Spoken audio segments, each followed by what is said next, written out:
നിങ്ങൾ ജീവിതത്തിൽ എപ്പോഴെങ്കിലും KSRTC ബസ്സിൽ യാത്ര ചെയ്തിട്ടുണ്ടോ? ഇപ്പോൾ പഴയ സിസ്റ്റമൊക്കെ മാറി കേട്ടോ. നിങ്ങളിപ്പം ബസ് സ്റ്റാൻഡിലോ ബസ് സ്റ്റോപ്പിലോ പോയിട്ട് നിങ്ങൾ പോകേണ്ടുന്ന ബസ്സിൻ്റെ വിവരങ്ങളൊക്കെ മറ്റുള്ളവരോട് തിരക്കേണ്ട ആവശ്യമേ ഇല്ല. നിങ്ങളുടെ കയ്യിൽ മൊബൈൽ ഉണ്ടെങ്കിൽ ലൈവായിട്ട് നിങ്ങൾക്ക് കൃത്യമായിട്ട് ഈ ബസ്സിൻ്റെ കാര്യങ്ങളൊക്കെ അറിയാൻ സാധിക്കും. നിങ്ങൾ ഉദ്ദേശിക്കുന്ന ബസ് വന്നിട്ടുണ്ടോ, ഇനി വരാനുണ്ടോ, വന്നു പോയിട്ടുണ്ടോ, ഇനി നിങ്ങൾ ഉദ്ദേശിക്കുന്ന ആ ഒരു ബസ് ആ സ്ഥലത്തേക്ക് എത്താൻ വേണ്ടിയിട്ട് ടിക്കറ്റിന് എത്രയാണ് ചാർജ് ആകുന്നത്, ആ ബസ്സിൽ നിങ്ങൾക്കായിട്ട് സീറ്റ് അവൈലബിൾ ആണോ എന്ന് പോലും നിങ്ങൾക്ക് ഈ ഒരു ആപ്ലിക്കേഷനിലൂടെ കൃത്യമായിട്ട് മനസ്സിലാക്കാൻ സാധിക്കും. ഏതാണ് ആപ്ലിക്കേഷൻ, എങ്ങനെ ഉപയോഗിക്കാമെന്ന് ഇന്നത്തെ വീഡിയോയിലൂടെ കൃത്യമായിട്ട് നമുക്ക് മനസ്സിലാക്കാം. ഫേസ്ബുക്കിലാണ് നിങ്ങൾ വീഡിയോ കാണുന്നതെങ്കിൽ കമൻറ്റ് ബോക്സിലും, യൂട്യൂബിലാണെങ്കിൽ ഡിസ്ക്രിപ്ഷനിലും ഈ ആപ്ലിക്കേഷൻ്റെ ലിങ്ക് കൊടുത്തിട്ടുണ്ട്.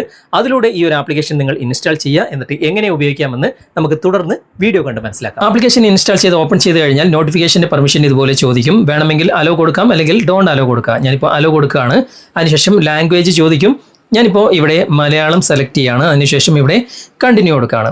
കുറച്ച് നേരം നിങ്ങൾ വെയിറ്റ് ചെയ്യുക. നിങ്ങൾ മൊബൈലിൽ ഉപയോഗിക്കുന്ന സിം കാർഡിൻ്റെ നമ്പറൊക്കെ ഇവിടെ കാണിക്കും. ഏതെങ്കിലും ഒരു നമ്പർ വെച്ചിട്ട് നിങ്ങൾ ഇത് രജിസ്റ്റർ ചെയ്യുക. ഞാനിപ്പോൾ ഒരു നമ്പർ ഇവിടെ സെലക്ട് ചെയ്യുകയാണ്. കുറച്ച് നേരം നിങ്ങൾ വെയിറ്റ് ചെയ്യുക. ഇവിടെ ആ നമ്പറിലേക്ക് OTP വരും.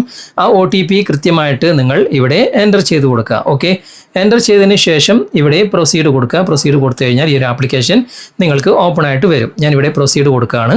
അപ്പോൾ ലൊക്കേഷൻ്റെ പെർമിഷൻ ഇവിടെ വൈൽ യൂസിങ് ദ ആപ്പ് എന്ന ഭാഗം സെലക്ട് ചെയ്യുക. KSRTC വെൽക്കം കേരള എന്ന് വന്നിട്ടുണ്ട്. സംഭവം ഇവിടെ ഓപ്പൺ ആയിട്ടുണ്ട്. ഓക്കെ, ഇവിടെ തന്നെ നമ്മൾ നിൽക്കുന്ന ആ സ്ഥലത്ത് നിന്നും ഇപ്പോൾ കോഴിക്കോടേക്ക് ബസ് ഉണ്ട്. കോഴിക്കോട്, കണ്ണൂർ ടു കോഴിക്കോട് ഉണ്ട്. ജസ്റ്റ് നമുക്കൊന്ന് ക്ലിക്ക് ചെയ്ത് നോക്കാം. അവിടെ ക്ലിക്ക് ചെയ്ത് കഴിഞ്ഞാൽ ആ ഒരു ബസ്സിൻ്റെ മാപ്പ് നമുക്കിവിടെ കാണാൻ സാധിക്കും. ഇപ്പോൾ ബസ് എവിടെയാണ് ഉള്ളത് എന്നൊക്കെ ഇവിടെ കൃത്യമായിട്ട് മനസ്സിലാക്കാൻ സാധിക്കും. അതുമാത്രമല്ല ഈ ബസ് എവിടെയൊക്കെ സ്റ്റോപ്പ് ചെയ്തിട്ടാണ് കാലിക്കറ്റിലേക്ക് എത്തുന്നത് അതൊക്കെ കൃത്യമായിട്ട് നിങ്ങൾക്ക് ഇവിടെ കാണാൻ സാധിക്കും. ഏറ്റവും അവസാനം ഇവിടെ കോഴിക്കോട് ബസ് സ്റ്റാൻഡിലാണ് ഇത് സ്റ്റോപ്പ് ആകുന്നത്. ഓക്കെ, ഇനി നമുക്ക് ബാക്ക് വരാം. എന്നിട്ട് തൊട്ട് താഴെയായിട്ട് ഇവിടെ ബസ്സസ് അറൗണ്ട് യു എന്ന ഭാഗമുണ്ട്. അവിടെ നമുക്കൊന്ന് ക്ലിക്ക് ചെയ്യാം. അപ്പോൾ ഒരു മാപ്പ് ഇതുപോലെ ഓപ്പൺ ആയിട്ട് വരും. ഇവിടെ നിങ്ങൾ കാണാൻ സാധിക്കും ഈ ബ്ലൂ കളറിൽ കാണുന്നതൊക്കെ KSRTC ബസ് ഇപ്പോൾ ലൈവായിട്ട് റൺ ചെയ്തുകൊണ്ടിരിക്കുന്ന സ്ഥലങ്ങളാണ് നമുക്കിവിടെ കാണുന്നത്. ഇതൊക്കെ KSRTC ബസ്സിൻ്റെ ആണ്. ആ ഒരു ബ്ലൂ കളർ കാണുന്നതെല്ലാം. നമുക്ക് ജസ്റ്റ് ഒന്ന് ബാക്ക് വരാം.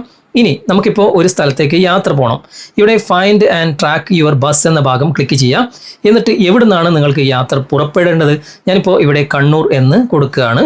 അതിനുശേഷം ഇവിടെ കണ്ണൂരിൻ്റെ കണ്ണൂർ SBI കണ്ണൂർ സ്റ്റാൻഡ്. ഇതിപ്പോൾ കണ്ണൂർ സ്റ്റാൻഡ് ഞാൻ തിരഞ്ഞെടുത്തു. ഇവിടെ 2 എന്ന ഭാഗത്ത് ഞാനിപ്പോൾ നിങ്ങൾ കാണിച്ചു തരാൻ വേണ്ടിയിട്ട് ഊട്ടി എന്ന് ടൈപ്പ് ചെയ്യുകയാണ്. സ്പെല്ലിംഗ് ഒന്നും ശരിയല്ല കേട്ടോ. ഊട്ടി എന്ന് ഞാനിവിടെ ടൈപ്പ് ചെയ്തു. അപ്പോൾ ഊട്ടിയിൽ എവിടെയാണ് നിങ്ങൾക്ക് എത്തേണ്ടത്, ഞാനിപ്പോൾ ഊട്ടി എന്ന് തന്നെ ഇവിടെ സെലക്ട് ചെയ്യുകയാണ്. ഓക്കെ, അതിനുശേഷം ഇവിടെ താഴെ കാണുന്ന ഈ ഒരു ആരോ മാർക്ക് ഉണ്ടല്ലോ, അവിടെ ക്ലിക്ക് ചെയ്ത് കഴിഞ്ഞാൽ ആ ബസ്സുകളും മറ്റുള്ള കാര്യങ്ങളൊക്കെ നിങ്ങൾക്ക് ഇവിടെ കാണാൻ സാധിക്കും. ഡയറക്റ്റുള്ള ബസ്സാണ് ഇവിടെ കാണിക്കുന്നത്. ഓക്കെ, അതിൻ്റെ ടൈമും കാര്യങ്ങളും എല്ലാം നിങ്ങൾക്ക് ഇവിടെ കാണാൻ സാധിക്കും.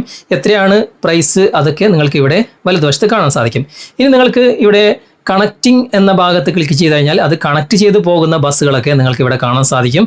ഓക്കെ, ഓരോ ബസ്സുകളും ഏത് ടൈമാണ് ഇവിടുന്ന് പുറപ്പെടുന്നത് എല്ലാം ഇവിടെ കാണാൻ സാധിക്കും. ഞാനിപ്പോൾ ഇവിടെ വ്യൂ ഡീറ്റെയിൽസ് എന്ന ഭാഗം ക്ലിക്ക് ചെയ്യുകയാണ്. ക്ലിക്ക് ചെയ്ത് കഴിഞ്ഞാൽ അത് സംബന്ധമായിട്ടുള്ള മാപ്പ് തന്നെ ഇവിടെ ഓപ്പൺ ആയിട്ട് വന്നു കഴിഞ്ഞു. ഇവിടെ എത്രയാണ് എമൗണ്ട് നമുക്ക് പോകേണ്ട ടിക്കറ്റിൻ്റെ റേറ്റ് ഒക്കെ കാണാൻ സാധിക്കും. കുറച്ച് താഴേക്ക് വന്നു കഴിഞ്ഞാൽ റൂട്ടും മറ്റുള്ള കാര്യങ്ങളും ഇവിടെ കണ്ടോ. അറൈവിങ് എന്ന ഭാഗത്ത് ഒരു പച്ച കളറിൽ ഒരു മനുഷ്യൻ്റെ ചിത്രം അവൈലബിൾ എന്ന് എഴുതിയിട്ടുണ്ട്. അതായത് നിങ്ങൾക്ക് സീറ്റും അവൈലബിൾ ആണ് എന്ന് ഇതിലൂടെ വ്യക്തമായിട്ട് മനസ്സിലാക്കാനും സാധിക്കും. ഓക്കെ, വളരെ നല്ലൊരു ആപ്ലിക്കേഷനാണ്. നിങ്ങളുടെ ബന്ധുക്കൾക്കോ അല്ലെങ്കിൽ നിങ്ങൾക്കോ എപ്പോഴെങ്കിലും KSRTC ബസ്സിൽ യാത്ര ചെയ്യണം എന്നുണ്ടെങ്കിൽ ഈ ഒരു ആപ്ലിക്കേഷനിലൂടെ നിങ്ങൾക്ക് പല കാര്യങ്ങളും ലൈവായിട്ട് അറിയാൻ സാധിക്കും. നിങ്ങൾ ഉപയോഗിച്ച് നോക്കുക.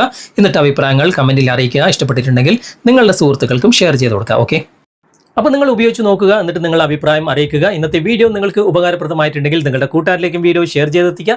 അതുപോലെ തന്നെ വീഡിയോ കുറിച്ചുള്ള അഭിപ്രായങ്ങളും നിർദ്ദേശങ്ങളും നിങ്ങൾ കമൻറ്റിൽ അറിയിക്കാൻ മറക്കരുത്. വീഡിയോ ഇഷ്ടമായിട്ടുണ്ടെങ്കിൽ ലൈക്ക് ചെയ്യാനും കമൻറ്റ് ചെയ്യാനും ഷെയർ ചെയ്യാനും മറക്കരുത്. ചാനൽ നിങ്ങൾ ഇതുവരെ ഫോളോ ചെയ്തിട്ടില്ലെങ്കിൽ ചാനൽ ഫോളോ ചെയ്യുക, സബ്സ്ക്രൈബ് ചെയ്യുക, ലൈക്ക് ചെയ്യുക, സപ്പോർട്ട് ചെയ്യുക. അടുത്ത നല്ലൊരു വിഷയമായി അടുത്ത അവസരത്തിൽ നമുക്ക് വീണ്ടും കണ്ടുമുട്ടാം. Thanks for watching. ബൈ.